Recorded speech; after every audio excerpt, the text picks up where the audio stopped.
John wanted to be an astronaut when he was young, like many of his peers, but it's fine to dream, although dreams don't always come true. There is a reasonable grain of reasoning in this. One only has to imagine that in space it will be possible to fly to any dream and willing at any time and in any quantity. It becomes incredibly sad. Man is not needed in space. He spends his further destruction on planet Earth.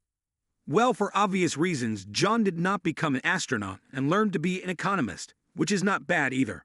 A competent economist freely handles cosmic sums and sends them to the stars, dissatisfied with them. But the dream did not go anywhere, and the guy was beckoned by the heavens at all times.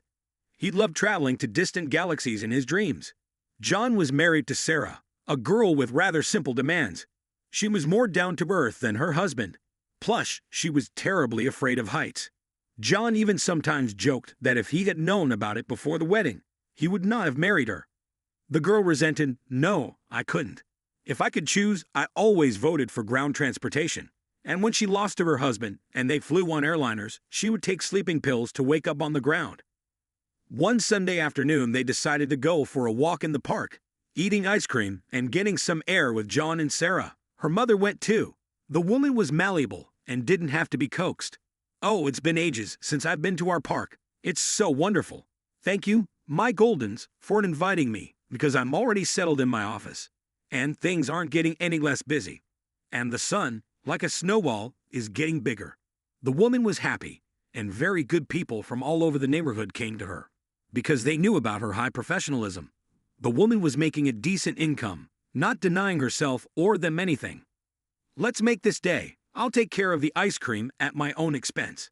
And actually, I want to do something special for you today. Say any wish, and it will be granted." "Anything. Anything I don't wish for," she replied. "Okay, Mommy, can I think about it for a while?" "I'll think about it, and then I'll tell you my wish." Sarah got excited. She had already started thinking hard about what she could wish for Mommy. "That's generous, all right, but the wish must be voiced by tonight." Elizabeth Johnson, the shopkeeper, jokingly answered her. "And what is your wish?" She turned to John. "Or would you like to think about it too?" added her mother-in-law and smiled. "Yes, I think I have everything, though yes, I have one wish," said the lad. The mother-in-law looked at him in surprise and said, "Yes, unbelievable. I didn't expect such a trick from you, but a deal is a deal. Okay, I'll take it." It turned out that a fear of heights was a family trait of Sarah and her mother. John didn't know that. They drove to the park and parked. The ice cream was incredibly delicious. They had already eaten several pieces and couldn't get enough. They walked up to the rides. There weren't many people. The park had just opened after winter, and not everyone knew about it. There was a clown working. Children gathered around him and laughed at the freshly drawn man's jokes. But that didn't mean that even a lone man wouldn't be taken on a ride. John motioned to him, followed by Sarah and Elizabeth. "Did you know that the Ferris wheel started spinning in at least 1910 and is still one of the most popular rides in the parks?" he said as he walked on. The women looked at the swaying booths and felt uneasy.